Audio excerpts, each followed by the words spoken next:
The Building Better Business podcast is the best place to learn how to take your business to the next level. It's no longer enough to earn good profits. You need to develop a network of connections as well as use all types of marketing to your advantage that will put you over the edge. Hosted by me, Steve Eschbach, a financial executive with decades of experience in dealing with businesses and business people, we'll learn how this all comes together. Join me and my expert guests as we delve into the many facets of owning the business and how to become a good, caring business owner. Listen how making a difference in your community can attract all sorts of clientele, which in turn will build you a better business. Greetings of the day, my fellow listeners, and welcome to another edition of Building Better Businesses. My name is Steve Eschbach. I am a Transworld business advisor owner here in Chicagoland. I am one of 7 owners. But nationally or globally, I should say, I'm one of about 250 Transworld owners. And we pretty much assist business owners confidentially sell their businesses and match them with qualified buyers. We also work with business owners if they're in the expansion mode or they want to do some strategic acquisitions. We can also assist them find targets that will achieve their goals. We also do franchise sales, so executives or anyone for that matter looking to buy a business and get into that entrepreneurial world with a franchise model already in place. We can assist you in that regard. And last but not least, we also do franchise development. So if you're a business owner and you're looking to expand via the franchise model, we have a sister company that will put everything together from marketing to documentation to franchise discovery days and the like, to have you be able to expand via the franchise model. So I'm delighted today to have a fellow colleague of mine from Florida. I'm from Chicagoland. Mike Shea is an entrepreneur business owner in the Florida area. He's been a Transworld business advisor for many, many years. We have another commonality. Our colleges are on the East Coast. We're Big East alums.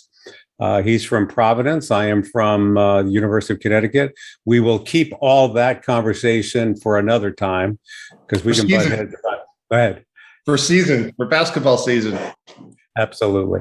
But what I'd like to be able to do is talk to Mike. He's been doing this for over 16 years, and I want to talk to him about his background too. So first of all, Mike, welcome to the show. Thanks so much for taking time out of your schedule to join me today.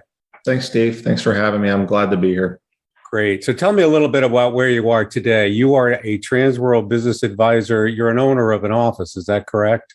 No. So I'm one of the shareholders in the Florida, conglomerate. I'm one of Andy's agents, the CEO. But Andy's business is so big, and that's a whole story. You could talk to him about how he, brought in what I call the 12 apostles to kind of buy back the private equity money and then, create liquidity to scale the company. So that's a story in and of itself, but I'm one of the shareholders of the firm down here. But, from a legal standpoint, I operate just like an agent working under Cagnetta.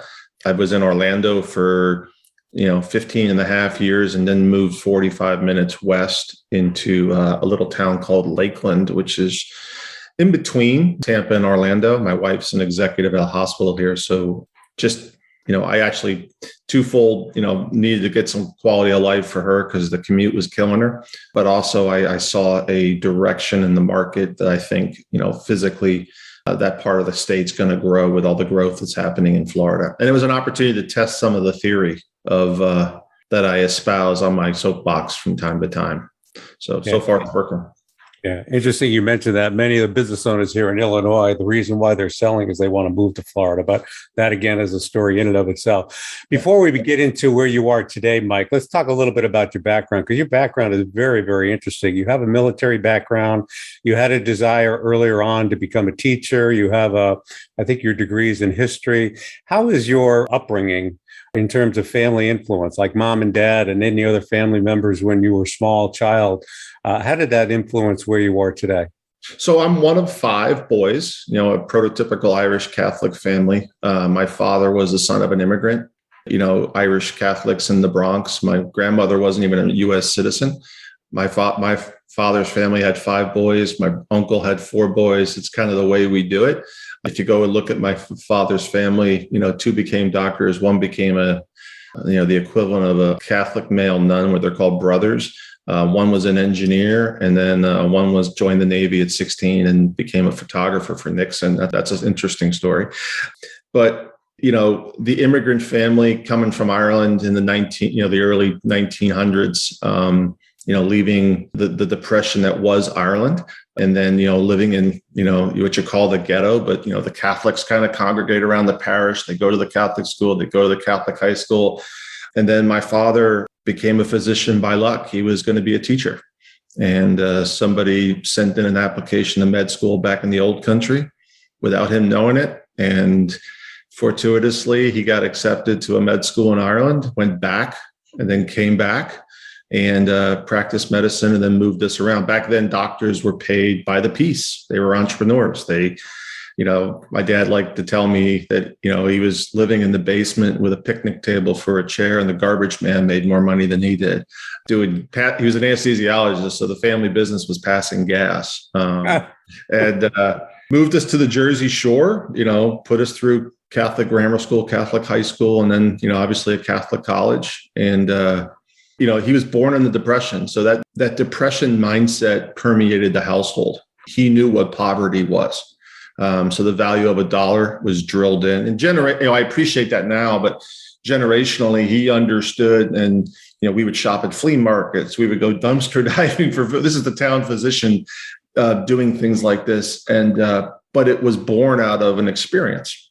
And, he was able to retire pretty darn early because he was pretty frugal and smart with his money. And but he sent his children off to school. I didn't gravitate towards the sciences as the fourth of five. I got to watch the mistakes of the older boys and pivoted to, a different direction than the rest of them. Always wanted to be a soldier. That was, there's pictures of me as a little boy with a camouflage uniform and a rifle, playing dirt bomb fights in the empty lot and all that jazz. But, at Providence, fell right into that, and then, got an active duty commission. And if it wasn't for the luck of the draw in the commissioning program, I probably would have been, 30 years in the military. But when you take a history major and you make them a chemical weapons officer, that kind of stacks the deck against. So long story short, I did the military thing. I enlisted in the middle of college just to get experience, in the reserves, and went off to active duty for several years. But, when you're looking at your career horizon as a chemical weapons officer and you got a degree in history, I didn't want to be 40 getting out, and having to restart my life. So I exited and then went off into the corporate world through the traditional JMO headhunter program. And that was consumer products and logistics, where a lot of ex-military folks end. Yeah. So your background is amazing in terms of how it set you up. I have a great deal of respect for military professionals, because I think there's a discipline that is taught and learned in professionals like yourself. So I think that did you a great deal of good. You have some retail experience. We'll talk a little bit about that. But by the way, I have to make one clarification for our younger audiences. There was a depression prior to the year 2000, and that was in the 1920s. And that's what Mike was referring to. So if you're not a baby boomer, you didn't get that connection real quick. He and I did. And I also have parents that were similar to yours that came from Europe and landed. Yeah, there were, I remember getting out of college in 1991, and that was not a good year either. I had a job. Granted, it was wearing a uniform, but I was getting employed and other people weren't. So it seemed that every 10 years there was a cycle. I couldn't sit here and tell you that I had some genius behind it. It was poor that, do something stable, go work for a big company, plug along for a while. So, yeah. One thing before we get into building better businesses here, with the experiences you've had as a Transworld business advisor, business broker, how did you go from corporate to entrepreneurial? Was that something inherent inside of you because what your father did? Was that something that you just had a realization that? Go ahead.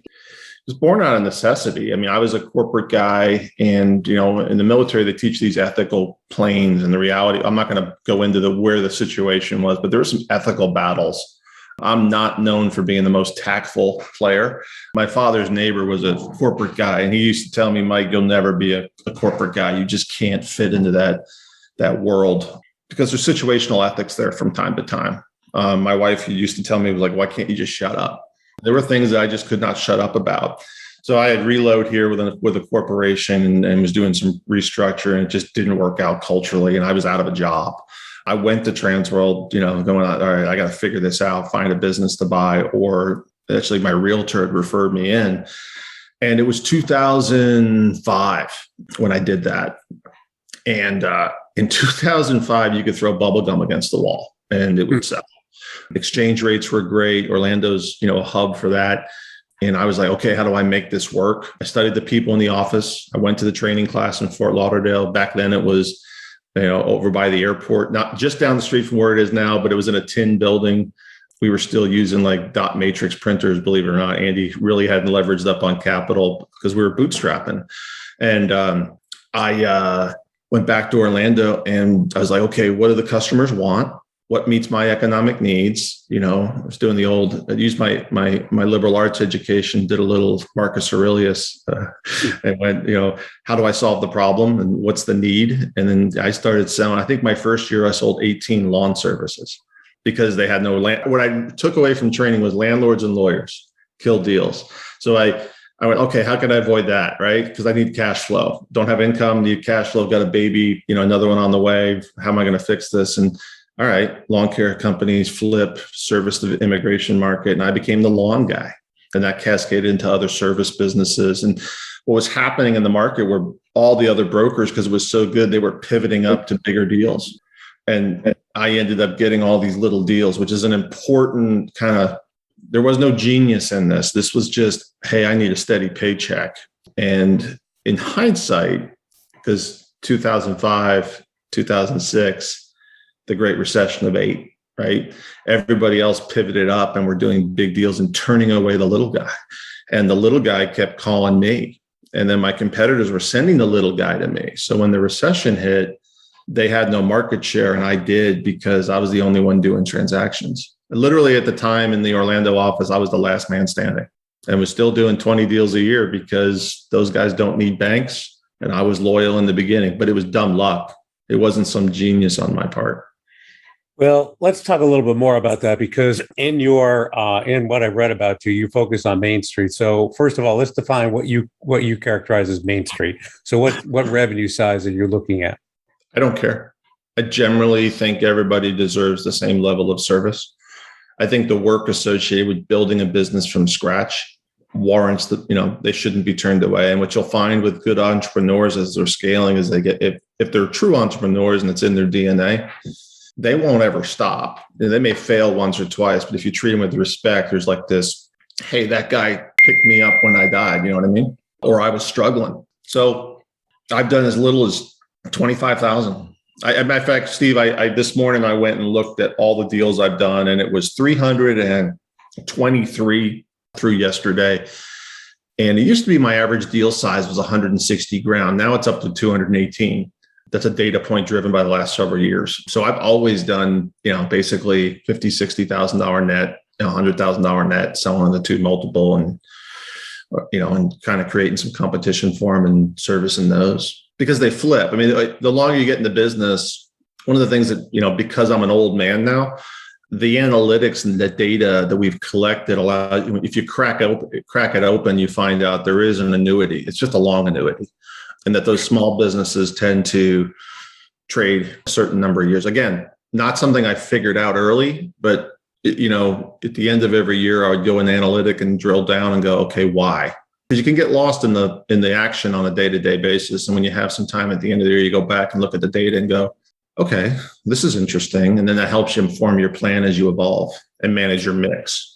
Sure. So when you approach these Main Street, let's say selling prospects, what do you advise for these selling clients of yours to be able to do, or what do they need to have ready to go to make them a fantastic selling prospect? So you've done 300 some odd. What is a commonality that you see? What do they definitely need to have? Clearly it's financials in order, but what are you advising these Main Street selling clients to do when they're prepping their business for sale? To me, that's easy. It's just the cash flow is king. The burden of overcoming the misinformation or the misperception of the buyer and managing the buyer to understand. Sometimes buyers don't know you and I were briefly talking about the surfing analogy this morning, right? So, last year when COVID hit, there was a mass of middle management, white collar, someone making 100 to 130 grand who got whacked. They just lost their jobs. And those were middle-aged people, 40, 50 years old, who now don't have a job, but still have college to pay for and the rest. And they've managed huge budgets at a corporate level, but never actually put their own money on the line. So, what they won't say out loud as a buyer is fear. They're scared. And these small businesses that I deal with solve those problems. They really do. They're usually home-based. They are self-cash flowing net 30. So there's not a lot of reserves required. They are not typically overly complicated. So the variable of success is totally on the operator and their ability to answer the phone and service and some grassroots marketing campaigns. I think sometimes the buyers have these grandiose versions, and I always have to break them down and go, hey, you're inside the safety of these four walls. What's the problem you're trying to solve? I like Dave Ramsey. I'm a Dave Ramsey guy, right? He always breaks things down to rice and beans. If you break it down, needs versus wants, that's my military background. I was like, if it all gets bad, I can live in a hole, right? If the world goes to crap, I don't require much more than a cup of coffee and a newspaper to be comfortable. And that, and then Ramsey breaks it down to eliminate debt. And then what's your nut? What's your beans and rice number? And when business buyers buy these smaller businesses, what they'll find is the margins tend to be higher because they're not layered with corporate fluff, massive marketing budgets or, expensive retail space, which, as the internet has come along, it's eliminated that traditional fixed overhead cost that, the buyers have had to live with. And then there's the gap of complexity of understanding the business. And believe it or not, because we're looking at these Main Street level, it's an ego check. There's a perception, I'm going to go own a lawn company. What are my neighbors going to think? Like the arrogance that you think your neighbors care is the first thing we have to crack through. And the second thing is why do you give a damn? Because what should matter is, are you paying the bills and are you making money? And if you're making money, I'll never forget. I used to tell, because one of the things I did was I owned a business. I owned a lawn service with a partner, and we scaled the crap out of it, got it up to $4 million before we got rid of it. And my dad came down to visit, and he was blind, and he was sitting there in a meeting with me and my partners and our accountant. And my dad was hearing the numbers we were throwing around, and he walked out to the car with me. I was taking him to lunch, and he's like, did I hear those numbers correctly? I'm like, yeah. And he just shook his head. And he's like, I never should have bothered sending you to college. And I'm like, well, Dad, when you were out passing gas, 18 hours a day at the hospital, who was sitting at the country club bar? Because I was a caddy. It were the two plumbers. They were playing golf all the time. You were, working because it was you. They had built a business doing stuff that nobody else wanted to do. And, they were the country club jet set at the Jersey Shore. So, that always stuck with me. I'll never, Larry Perot and Stu Poston, those two guys, the big plumbers in town, and they never worked. and so that's because of my gravitation. And when you look at those service businesses and those Main Street businesses, sometimes that corporate skill can move the needle dramatically and improve some more. And I found that when I took over the lawn care companies, was I was able to kind of move the needle and, take the lessons learned from the corporate, not sophisticate up, for lack of a better verb, but, level those businesses up by applying some different strategies, away from the operator level to make the business scale and hold the margins. So.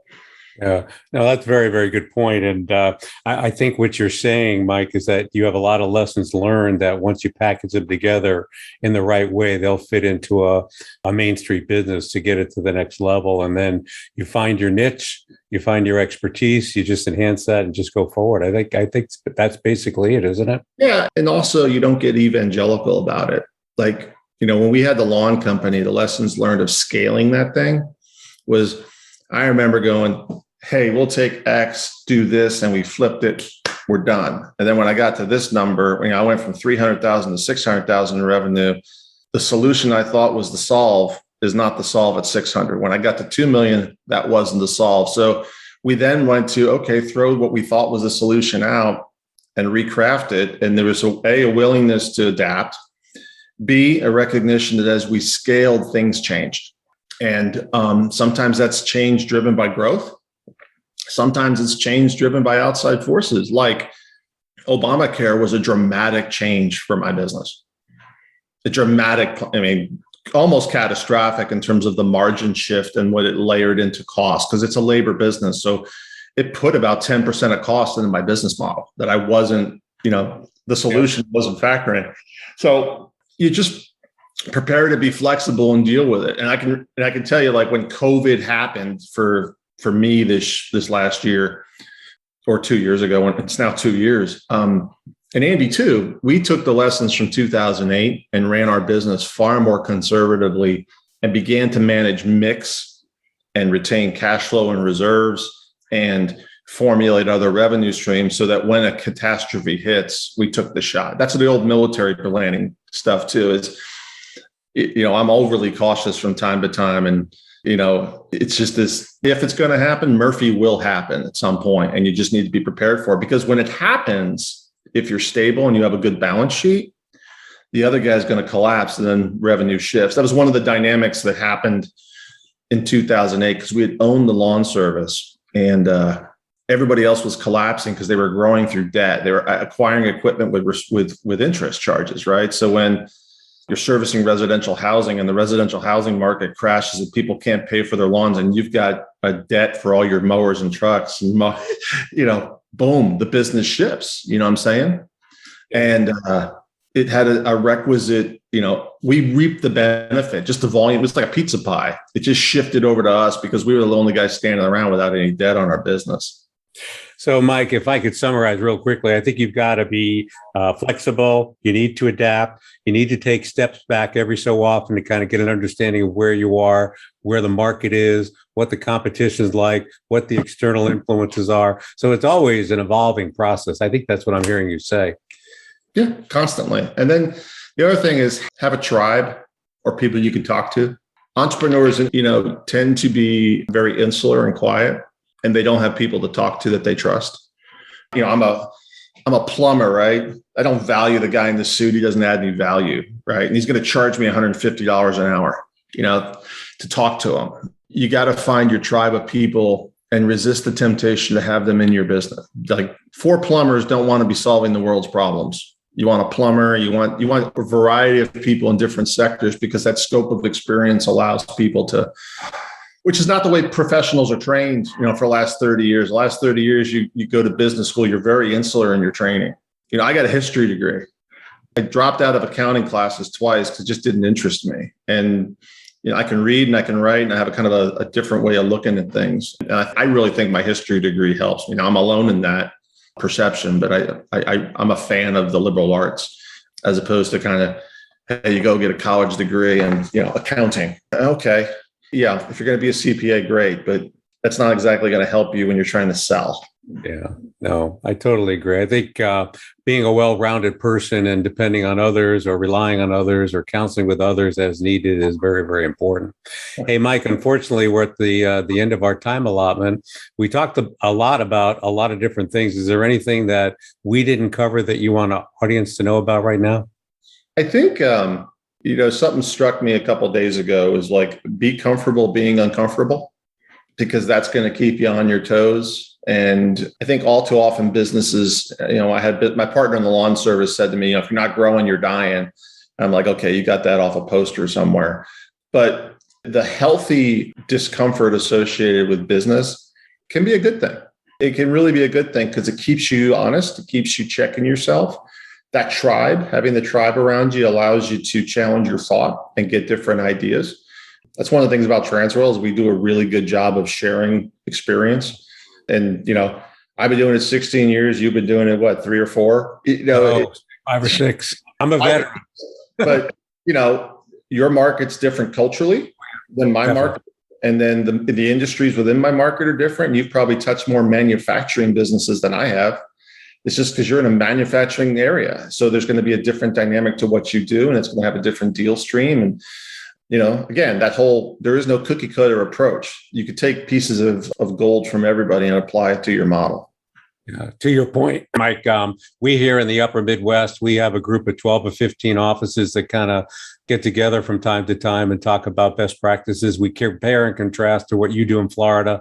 But to your point, you take what works best. You have to reject some things that are not applicable to your market, and then you run with it. Okay.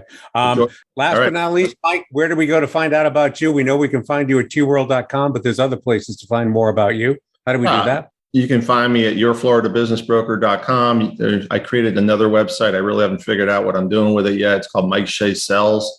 Again, that's an example of me testing and trying to leverage into the Tampa market. That'll be an evolving platform.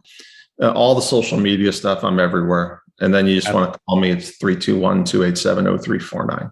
Thank you so much, Mike. We appreciate your insights, and definitely would check out what Mike is talking about, because he's got a lot of great tips for us to learn to not only enhance your business, get it ready for selling, or if you're looking to acquire businesses, what you need to know about buying a business. Thanks so much, Mike. Have a good rest of the day.